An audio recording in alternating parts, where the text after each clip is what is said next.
Aujourd'hui, j'ai un nouveau roman à vous présenter. Il s'appelle Tu m'envoies un mail écrit par Emmanuel Friedman.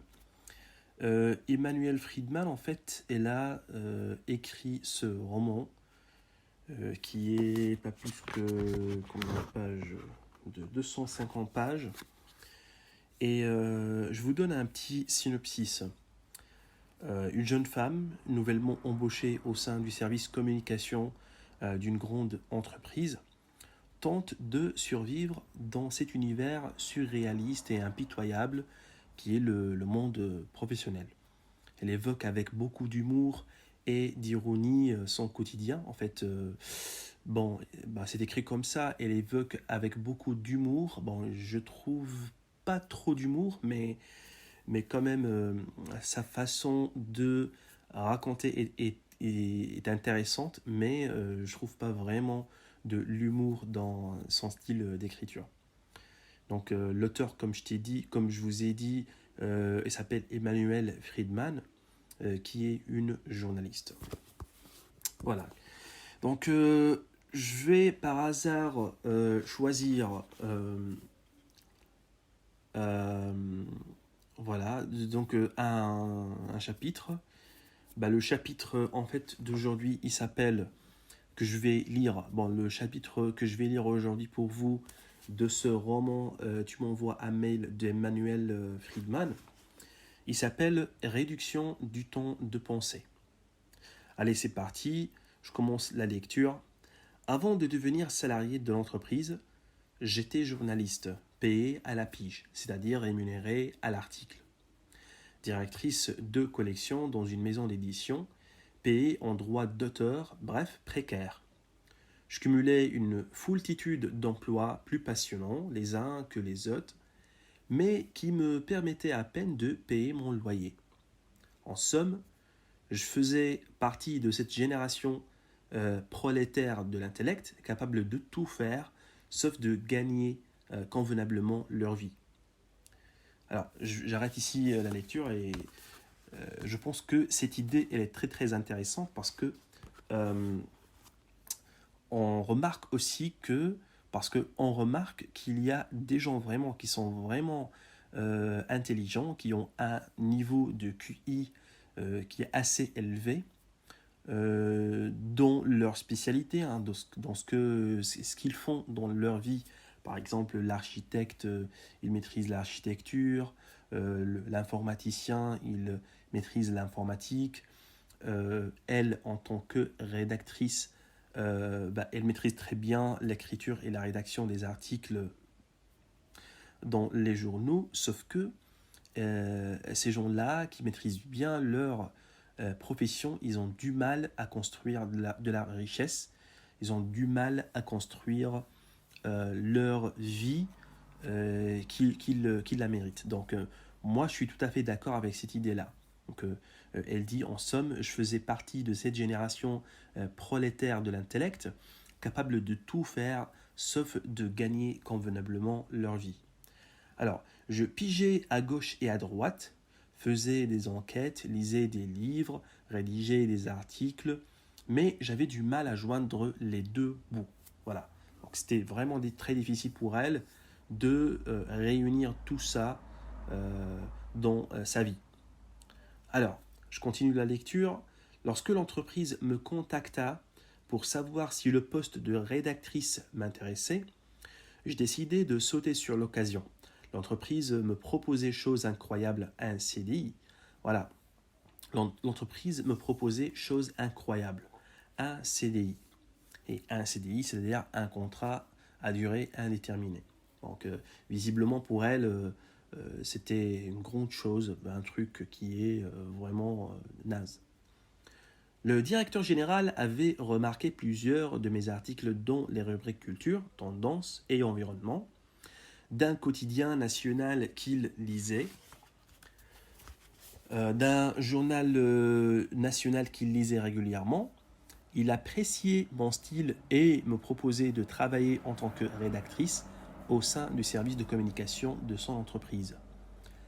Las du jargon des communicants, lui et le comité d'administration avaient souhaité faire appel à un néophyte, un journaliste sachant rédiger, ne connaissant rien au secteur de production de l'entreprise, pour travailler sur le journal interne, les plaquettes d'information et tout ce qu'il y avait d'écrit. Il m'avait téléphoné et m'avait donné rendez-vous avec la directrice de ressources humaines qui s'appelle Marie Merlot. Généreusement, il me proposait de ne m'employer qu'au 4/5e. Cela me permettait de garder mes piges et un pied dans mon autre monde. Donc, pour elle, donc le plan,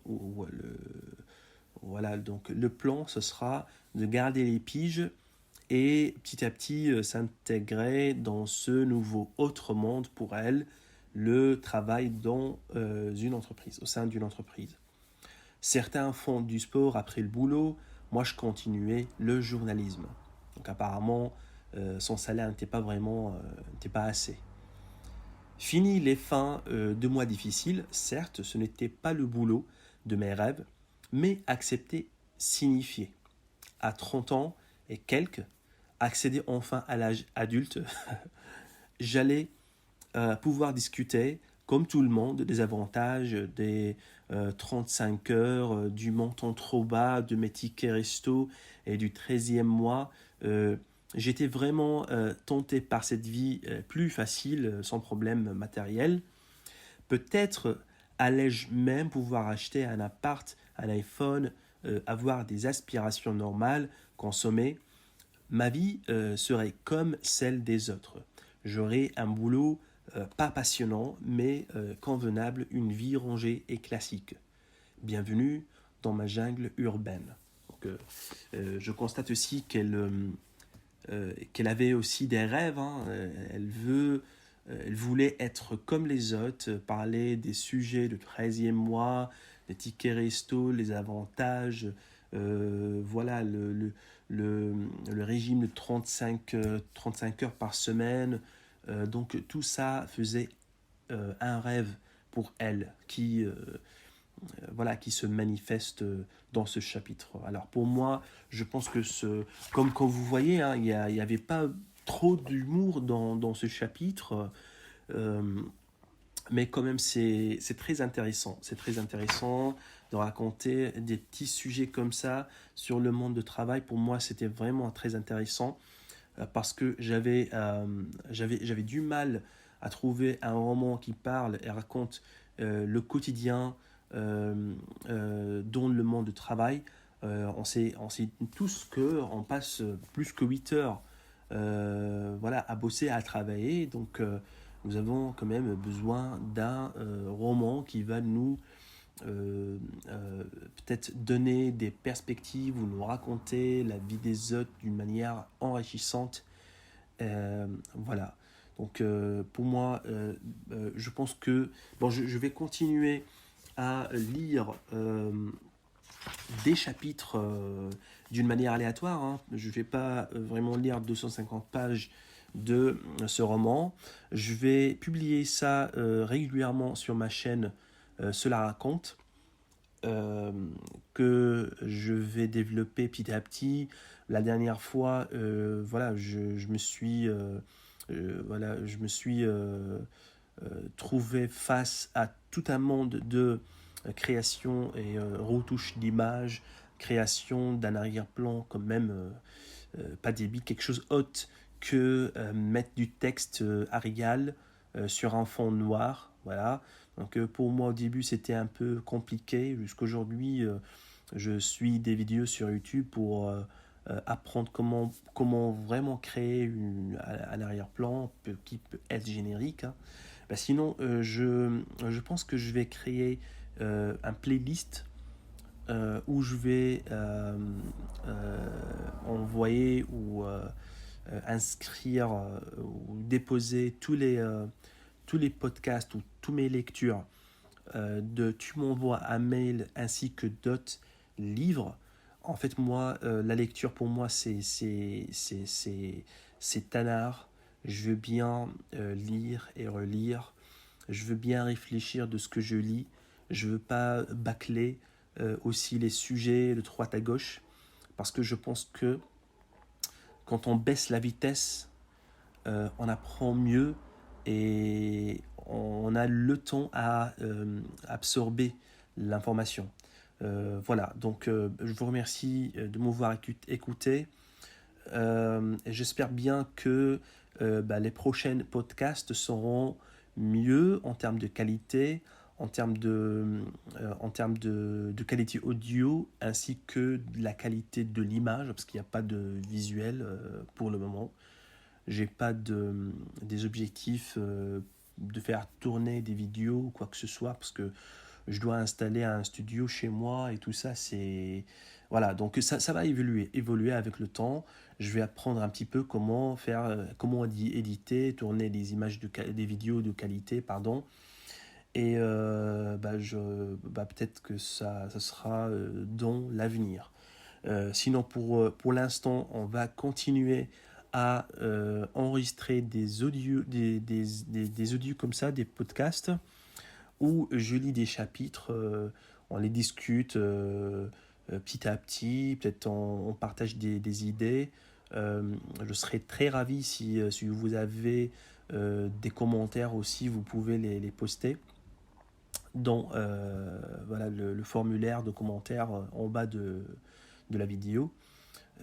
Si vous voulez que vous inscrire aussi, ça me ferait plaisir, parce que cette chaîne Cela raconte, que je veux bien la développer. Ça va prendre un peu de temps pour moi d'apprendre toutes les techniques, toute la partie technique en fait pour gérer et produire des podcasts de qualité. Donc voilà, donc